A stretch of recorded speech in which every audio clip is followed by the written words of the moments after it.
근데 요즘 우주 군대급 해군 다른 나라가 한국 보고 부르는데 어떻게 그렇게 빨리 발전했어요? 그게 이제 70년대 박정희 대통령이 근대화를 시작을 하잖아요. 그때부터 조선업의 발달과 한국 해군이 동시에 올라갑니다. 70년대에 참수리 고속정이라고 150톤, 250톤급 이걸 만들기 시작해요. 그러다가 박정희 대통령이 그때 우리가 좀 큰 것 좀 만들어봐. 그래서 만든 게 바로 울산급 1500톤급을 처음에 그것도 못 만들어서 나중에 배를 만들어 보니까 배가 이렇게 기울어요. 그래서 가운데 시멘트를 부어서 중심을 맞췄다는 전설 같은 얘기가 있거든요. 근데 우리는 여기서 이렇게 시작했어요.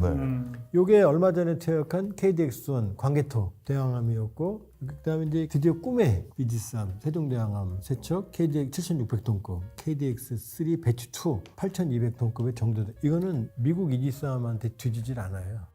그다음에 잠수함은 1991년 독일 하데베에서 209를 처음 진수했는데 그다음에 214급 이게 장보고 2거든요. 209는 1200톤급, 214급 1800톤급, 그다음에 장보고 3는 3000톤급입니다. 그리고 최근 3600톤 배치 2까지 이게 캐나다에서 싸우고 있는 거예요. 그러니까 캐나다에서 독일이랑 싸워요. 스티스앤크루프 머린 시스템이랑 이 정도예요 지금. 어떻게 그렇게 발전했고 왜? 대한민국 경제력이 계속해서 성장했잖아요. 그 다음에 이렇게 무기를 자주화하지 않으면 안 되는 북한의 위협이 있었잖아요. 그러니까 이게 국뽕이 아니고 놀랄만한 성공사라는 게 산업이 종합적으로 발전했어요. 그러니까 자주국방이 가능한 거예요. 모든 게 다 가능한 거예요. 그러면 그 해군 기술도 잠수함 수출할 정도면 되게 대단할 것 같은데 전 세계 순위를 매긴다면 해군의 질적인 수준으로 본다면 5위권이라고 봐야 돼요. 썩어도 준치라고 영국, 프랑스가 있으니까 일본, 미국은 단연 최고고요. 따라갈 수 없는. 그 다음에 러시아, 중국 클래스가 있고 여기 이제 핵 추진이 있고 양이 있잖아요. 그 다음에 영국, 프랑스는 썩어도 준치라고 항공모함도 있잖아요. 둘 다. 프랑스는 특히 핵 추진 항공모함도 있습니다. 영국, 프랑스는 핵 추진 잠수함. SSBN이 있고 그렇게 보면은 이 다섯을 뺀다면 일본과는 거의 기술적으로는 동급에 왔다. 그렇게 보시면 돼요.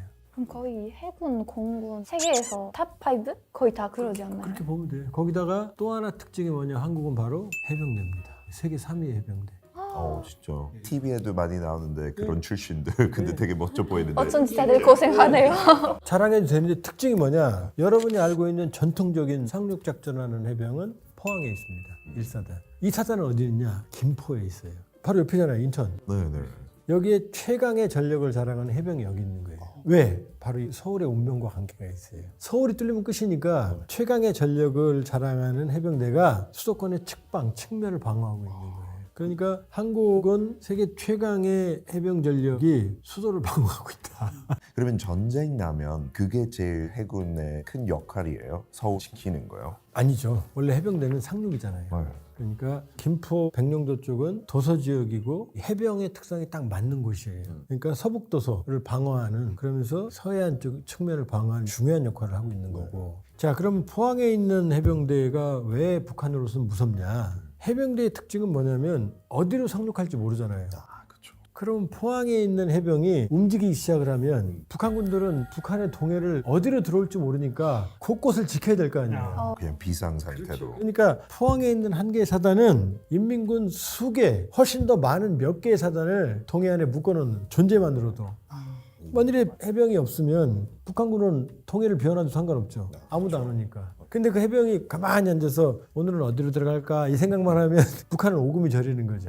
그러니까 동해안을 포기할 수가 없는 거죠. 그리고 해병이 왜 해병이라는 이름은 해군 역할과 육군 역할을 같이 하라는 얘기예요.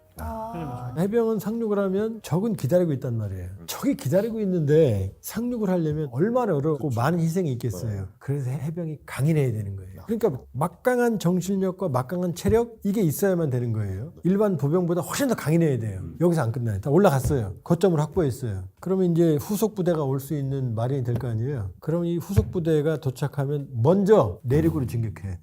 먼저 또 진격해야 되고. 뚫어야 되니까. 그러니까 아주 가혹한 상륙 작전을 하면서 끝나고 회식하는 게 아니라 그때부터 이제 보병처럼 전투를 해 가야 되는 또 거예요. 먼저. 그 병력을 28,000명이나 대한민국이 보유하고 있다는 게 아주 특별한 강점 중에 하나예요. 미국은 원정군이잖아요. 그러니까 해병이 주축이 될 수밖에 없는 거죠. 그런 면에서는 한국은 첫째 강력한 화력전, 두 번째 균형감 있고 세계 최고 수준의 방위산업, 자주국방 체계, 그 다음에 해병 전력이 튼실하다. 이런 것들이 특징이라고 할 수가 있어요. 공군 얘기하자면 외국에서는 KF-21 전투기를 개발했던 거 그 자체를 보고 너무 놀랐는데 한국 공군은 세계적 수준은 어느 정도 되는 거예요? 한국 공구 수준을 보면 양적 질적으로 10위 안에는 분명히 들어갑니다. 왜냐하면 주력을 보면 F-15가 있어요. 지금 스텔스 F-35 이런 것들의 특징이 뭐냐면 F-35 스텔스니까 F-22 스텔스니까 F-15 필요 없잖아요. 그냥 눈에 안 보이니까 가 때리면 되는 거니까 스텔스 때문에 무장이 약해요. 자, 비행기에 주렁주렁 달죠? 그럼 스텔스가 안 돼요. 다 레이더에 걸려요. 그래서 내부 무장창을 다는 거예요. 그래서 세계 최초의 스텔스기였던 F-117은 폭탄 한 발, 두 발 달거든요. 근데 이름이 폭격기예요.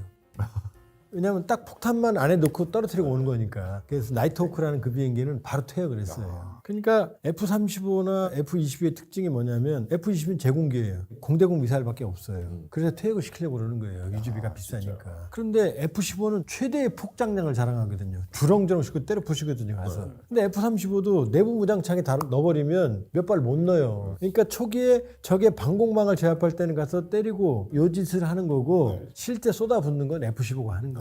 그래서 쿠웨이트에서도 미사일 잘못 날아가서 F-15 세대 떨어졌잖아요. 먼저 방공 시설을 없앤 다음에 그냥 15 많이 보내는 거죠. 그러니까 주력은 그게 가는 거예요. 미국도 시장 갈 때 람보르기니 타고 그러진 않잖아요. 그렇죠. 그러니까 람보르기니도 있어야 되지만 시장 갈 때 쓰는 픽업 트럭도 있어야 될 거 아니에요. 전쟁도 그래. 그러니까 로우급, 하이급, 미디엄급으로 구성합니다. 그러니까 F-15는 하이급이에요. 근데 게릴라 잡을 때도 있잖아요. 그때 F-15가 갈 수는 없잖아요. 그러니까 F-15가 너무 비싸니까 미국이 개발한 게 좀 싼 거, 그게 F-16이에요. 그래서 한국은 F-15 하이급, F-15 미들 로우급이거든요. 여기에 이제 F-35 스텔스를 더한 거죠. 그리고 F-15와 F-35 사이의 급을 메우는 게 KF-21인 거고, 그 중간. 로우급이 바로 T-50 고등훈련기를 개량한 FA-50인 거예요. 요 구성을 보면 아주 짜임새가 있죠. 여기에다가 공중 조기경보 통제기도 있고 그 다음에 공중 급유기도 있어요. 이번에 사막의 빛 작전이라고 그래서 중동에서 대한민국 국민들을 구출해 왔잖아요. 피난. 그게 이제 시그너스라는 공중 급유기예요. 이상하지 않아요? 공중 급유기가 사람들을 구출해 와요. 공중 급유기는 하늘에서 주유소하는 거잖아요. 근데 그 역할도 할 수 여러분들이 있어요. 잘못 알고 있는 거예요. 그 큰 비행기에 기름을 다 실으면 그 비행기가 뜨겠어요? 그렇죠. 네. 공중 급유기의 특징은 그냥 일반 여객기예요. 수송기. 그리고 날개에 기름을 좀 더 많이 실어요. 그러니까 평상시에는 이게 수송기예요. 공중 급유기도 2018년부터 4대를 운영하고 있고 조기 경보고 피스아이도 운영을 하고 있고 어마어마한 전력이죠. 이 정도는. 이 정도 튼튼한 전력 가진 나라 10위권 안쪽에는 확실히 듭니다. 그럼 육군도 진짜 세계 수준 뭐 해군도 5위권 안에 들고 육군도 10위권 안에 들고 종합적으로 합치면 아마 5위에서 8위권 안에 확실히 든다. 그래서 그러잖아요. 글로벌 파이어 파워 기준으로 한국은 5위다 항상. 그럼 북한보다 훨씬 더 격차가 커요. 공군에 있어서 뭐. 35위 정도. 핵이 있어도. 자, 이번에 어떤 일이 있었냐면 여러분 음력 설 때 한반도 해역에서 난리가 났었어요.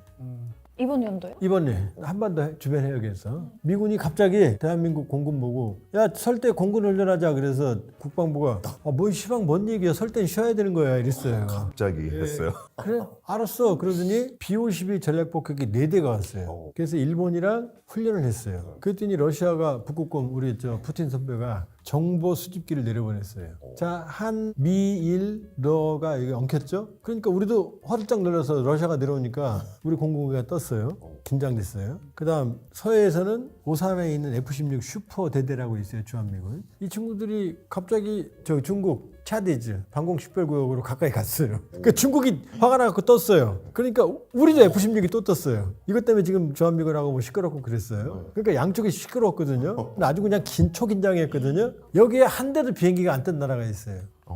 북한이. 근데 슬프지만 군대에서는 사실 설날이 없는 거이지 않아요?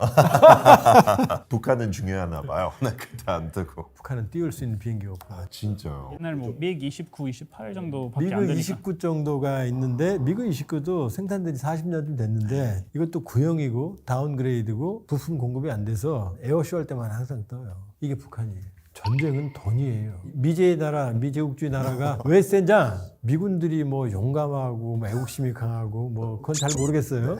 돈이 제일 많으니까. 그리고 예를 들면 지금 미국에서 이란 많이 때리고 있는 거 맞지만 막 200만 불 투면서 한 번 싸우는데 이란은 뭐 3만 불인가 드론으로 이제 이렇게 싸우는 거잖아요. 사실 미국이 돈 많아서 할 수 있는 거지 사실 미국이 돈 많이 없는 건 그 싸움도 안 되고 그것도 미국 오래 할 수 없는 싸움이라고 생각해가지고. 유지하기가 힘들겠죠. 지금 그러잖아요. 아 무슨 소리야? 정신력이 중요하지. 사람을 봐야지 싸우죠. 드론이 와서 죽이고 드론이 죽이고 하고 로봇끼리 싸우는데. 돌 틀고 싸울 건 아니잖아요. 그러니까 물론 그런 것도 중요하죠. 그러나 지금은 경제력이 자원.